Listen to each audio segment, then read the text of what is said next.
The night pressed down on me like a held breath, the kind that makes your chest ache before you even realize you are afraid.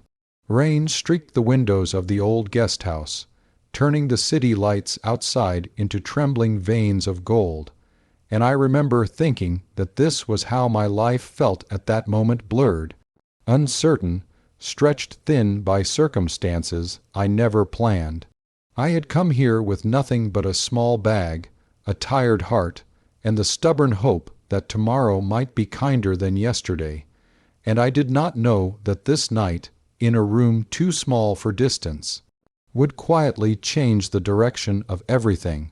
If you believe in kindness, in second chances, and in the idea that small moments can transform entire lives, take a second right now to like this video, share it with someone who needs hope, comment your thoughts, and subscribe to the channel, The Kindness Chronicles, so stories like this can keep reaching hearts that are still learning how to heal. I had met her earlier that evening under circumstances that felt accidental, but later revealed themselves as necessary. A delayed bus, a missed connection, and a storm that refused to calm had pushed both of us into the same aging guest house on the edge of the city. The place smelled faintly of damp wood and old paint, and the narrow hallways carried every sound as if they wanted witnesses. We were strangers bound by inconvenience, two tired souls looking for shelter rather than connection. I was carrying the weight of a recent failure that still burned in my chest, the kind that leaves you questioning your worth, your choices, and whether you are falling behind in a race everyone else seems to be winning. She carried her own quiet burdens, visible in the careful way she moved and the guarded calm in her eyes, as if she had learned that life could take things away without warning. The problem revealed itself when the owner, apologetic and exhausted, explained that a booking error had left only one room available. There were no other hotels nearby, the roads were flooding, and leaving meant risking the night outside. The room was small, practical, and honest about its limitations, with walls that seemed to lean inward and a single bed placed at its center like a truth neither of us could avoid. She stated the obvious reality of the space with a firmness that suggested boundaries built from experience, and I answered with a nervous attempt at reassurance that was less about the bed and more about survival, about sharing what little comfort the night allowed. There was no romance in that moment, only the awkward awareness of proximity and the unspoken agreement that respect would matter more than convenience. As the door closed behind us, the silence became a character of its own. Rain drummed steadily against the window, and the dim yellow light revealed the exhaustion written on both our faces. I busied myself with small movements, placing my bag down, staring at the floor, pretending that the room was larger than it was. Inside, my thoughts were loud and unkind, reminding me of how far I felt from the life I once imagined. I had lost my job weeks earlier, a quiet dismissal that left no room for protest, and with it went my confidence and my sense of direction. I had told no one how scared I was, how each night felt longer than the last, how the future looked like a foggy road with no signs. Standing there, sharing space with a stranger, I felt exposed in a way that went deeper than physical closeness. Time moved slowly, measured by the ticking of an old clock somewhere in the building and the rise and fall of our breathing. We spoke little, choosing instead to exist alongside each other with cautious courtesy. Yet even without words, stories leaked into the room. I could sense her tension soften as minutes passed, the way she sat on the edge of the bed with her shoulders slowly lowering, the way her gaze drifted from the walls to the window as if searching for reassurance in the storm. In that shared quiet, something subtle began to shift. The room stopped feeling like a trap and started to feel like a pause, a brief intermission in lives that had been moving too fast and hurting too deeply. As the night deepened, the power flickered once, plunging us into darkness before returning with a tired hum. That brief blackout felt symbolic, a reminder of how fragile stability can be, and it stirred something in me. I realized how rarely I allowed myself to be vulnerable, how often I hid behind humor or silence to avoid admitting fear.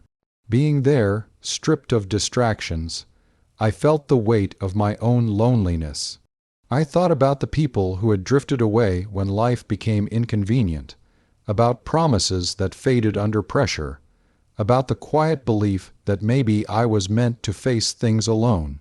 Yet the presence of another human being in that small room challenged that belief without saying a word.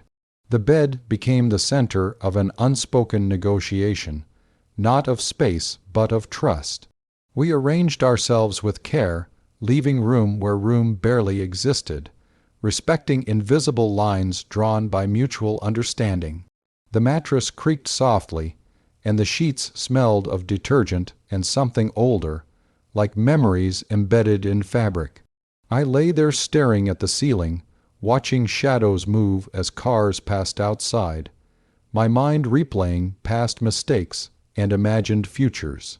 At the same time, I felt an unexpected calm, a sense that I was not entirely alone in my uncertainty. Her breathing, steady and real, grounded me in the present moment in a way I had not felt in a long time. Sleep came in fragments, interrupted by thoughts and the occasional thunder rolling in the distance. In those half-dream states, memories surfaced of childhood nights when sharing a bed meant safety, not awkwardness, when closeness was natural and comforting. I woke at one point to the sound of rain easing, the storm finally losing its grip on the city. Dawn was still far away, but the darkness felt less heavy, as if the night had spent its fury and left behind something softer. I sensed her stirring too, a shared wakefulness that did not require explanation. Morning arrived quietly, with pale light slipping through the curtains and illuminating dust in the air like tiny stars. The room looked different in daylight, smaller but warmer, less intimidating. The storm had washed the city clean, and the silence that followed felt like a promise. We prepared to leave with the same politeness we had maintained all night, but there was something else now, an unspoken recognition that we had shared more than just space.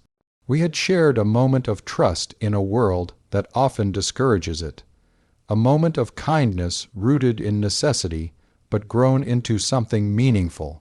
As we stepped out into the fresh morning air, our paths diverged, but the impact of that night lingered. I walked away feeling lighter, not because my problems had vanished, but because I had been reminded of my capacity to connect, to respect, to offer and receive humanity even in uncomfortable situations. That single bed had held more than two tired bodies. It had held fear, hope, boundaries, and the quiet courage it takes to believe that there can be room for both understanding and vulnerability in our lives. In the days that followed, I noticed changes in myself. I spoke more honestly with people, admitted when I was struggling, and accepted help without shame. I approached opportunities with less bitterness and more openness, remembering that night as proof that not all unexpected situations end badly. Sometimes they teach us exactly what we need to learn. I never saw her again, but she remained a gentle presence in my memory, a reminder that kindness does not always announce itself loudly. Sometimes it simply shares the space it has and asks nothing in return. If this story stirred something in you, if it reminded you of a moment when a stranger's presence made a difficult time easier, please take a moment now to like the video, share it with someone who might need encouragement, and subscribe to The Kindness Chronicles so more stories like this can continue to spread warmth and hope. And before this story ends, I have a special request for you. Go to the comments and write this line exactly as it is. there is always room for kindness. Your words might be the light someone else needs tonight. The night cracked open like a storm without thunder, the kind that presses against the chest before the rain ever falls. And when she finally said she could not hold it in anymore and that she was coming out, the world seemed to tilt, as if gravity itself paused to listen. I remember the way the streetlight outside flickered, how the ceiling fan hummed like a tired witness, and how something ancient and fragile inside both of us broke free at the same time. In that instant, I understood that some truths are heavier than secrets, and some secrets are heavier than love. If you believe in kindness, second chances, and quiet courage, take a moment right now to like this video, share it with someone who might need hope, comment your thoughts, and subscribe to the channel The Kindness Chronicles so more stories like this can find the people who need them most. We had known each other since we were young enough to believe that the world was fair if you were patient and honest. We grew up under the same sky that taught us to keep our heads down and our hearts guarded, where tradition felt like a locked door and fear was the key everyone carried. She was the kind of person who laughed softly, as if afraid of taking up too much space, and I was the kind who listened too much, learning early that silence could be a shield. Our lives ran parallel for years, close enough to touch but never colliding, until the day her eyes held a storm she could no longer contain. The challenge did not arrive all at once. It crept in like a shadow stretching longer each evening. I noticed the weight she carried in the way she hesitated before smiling, the way she watched people instead of joining them, the way she flinched at careless jokes that cut deeper than anyone realized. She was fighting a war no one else could see, a battle between who she was and who the world demanded she be. I struggled too, caught between my instinct to protect and my fear of what protection might cost us both. In a place where whispers could ruin lives, love often learned to hide. Days turned into weeks, and the air around us thickened with unsaid words. I felt helpless watching her fade into herself, knowing that honesty was the medicine and the poison.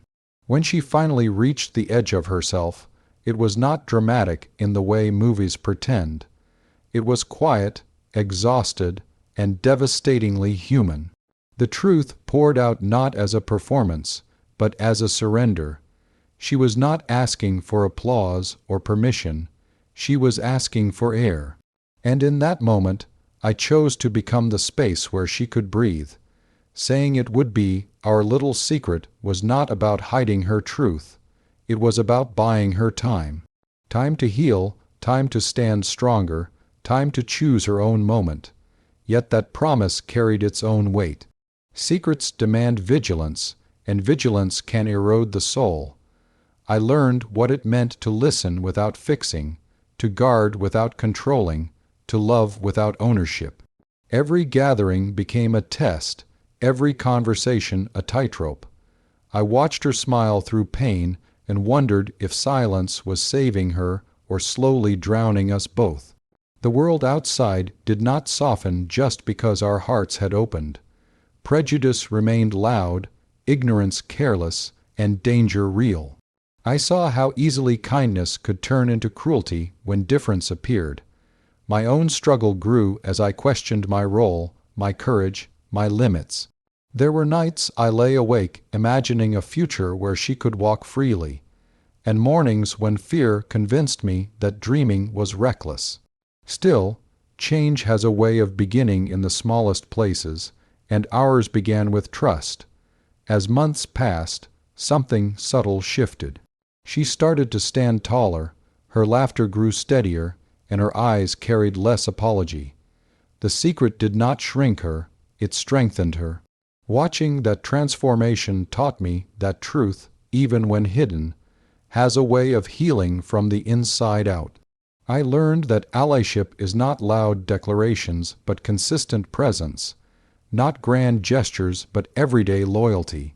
Together, We built a quiet sanctuary in a noisy world. The turning point came not with an announcement, but with a choice. She chose herself in a room where fear once ruled. She chose honesty in her own time, with her own voice. The aftermath was not easy.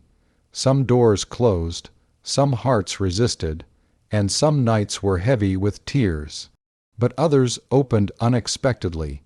Compassion appeared where we least expected it, and love proved more resilient than hatred.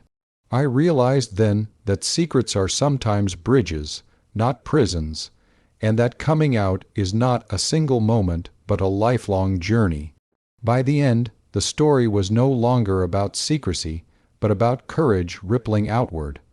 Her truth inspired others to question their silence, to soften their judgments, to listen. It reminded me that protecting someone does not mean keeping them hidden forever, but walking beside them until they can walk on their own. The world did not change overnight, but a corner of it did, and that was enough to keep believing.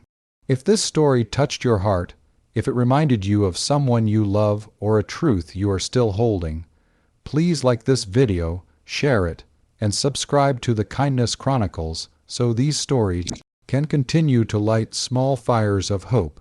And before you go, leave a comment line below with your thoughts, your prayers, or a simple message of support, because sometimes a few kind words are the courage someone else needs to finally breathe. The night she arrived, the rain fell like it was trying to wash guilt out of the streets, and I remember thinking that some storms don't come from the sky.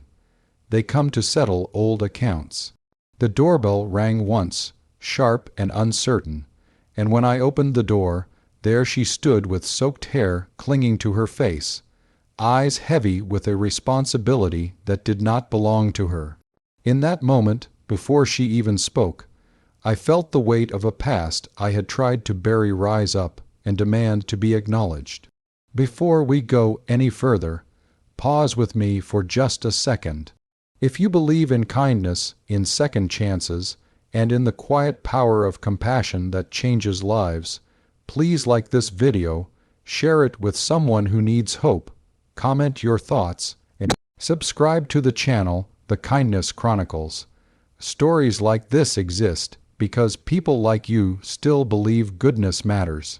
Years earlier, my father had been a man who trusted too easily and gave too much to the wrong people. His generosity was not loud or proud. It was clumsy and hopeful, the kind that believed doing the right thing would always come back around. When he lent money to her father during a desperate time, it was not a contract that bound them but a handshake and a shared belief that dignity was worth protecting.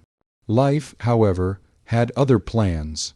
Illness took my father slowly, draining not only his strength but our savings as well, and when he passed, the debt remained unpaid, a silent shadow in our home that reminded me of promises unfinished. I carried that bitterness quietly, convincing myself that survival required hardness, that compassion was a luxury for those who could afford disappointment.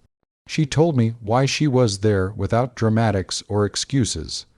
Her father was gone too, taken suddenly by a stroke that left their family with nothing but apologies and unpaid obligations.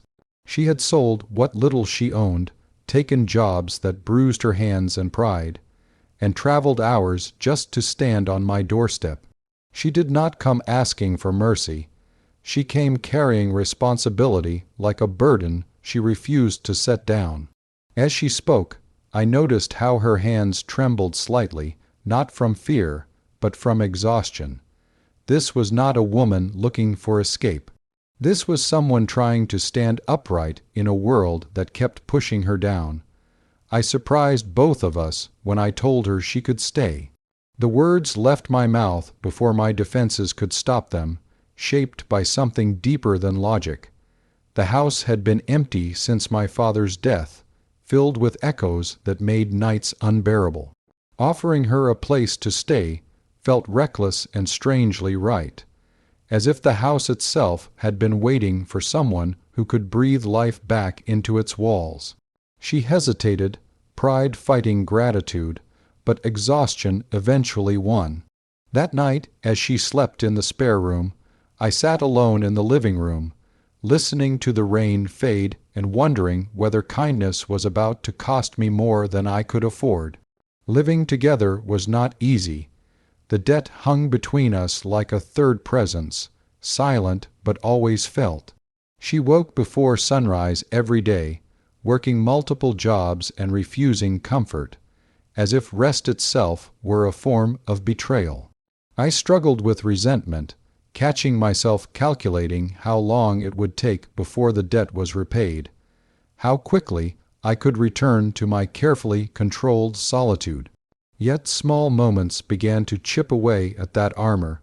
She cleaned the house not out of obligation but respect, cooked meals that reminded me of family, and treated my father's memory with a reverence that startled me. In her quiet routines, I saw not obligation but honor, and it unsettled everything I thought I knew about strength. The real challenge came when life tested us again, as it always does when things begin to soften. I lost my job during a sudden round of layoffs, and panic crept back into my chest like an old enemy. Pride urged me to hide the truth, but she noticed the change in my silence, the way I lingered too long over unpaid bills. Without asking, she increased her hours, came home later, and placed part of her earnings on the table each week, not as payment, but as partnership. Watching her shoulder a burden that was never hers broke something open inside me. I realized then that debt was not just about money. It was about how fear can be repaid with trust, and how loss can be answered with presence. As months passed, the house transformed. Laughter returned softly at first, then more freely. We shared stories of our fathers, discovering similarities in their quiet kindness and flawed courage. In honoring their mistakes, we learned how deeply they had loved. The debt shrank on paper, but something larger grew between us, an understanding that we were both survivors of promises made with good intentions and broken by fate. I stopped seeing her as someone who owed me, and began seeing her as someone who chose to stay, even when leaving would have been easier.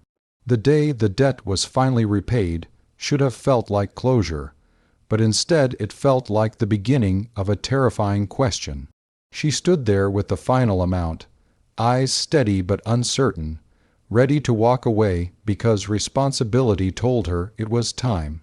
I looked around the house, at the walls that no longer echoed, at the quiet warmth that had replaced grief, and I understood that kindness, once given, demands courage to continue. Asking her to stay was no longer about repayment or charity.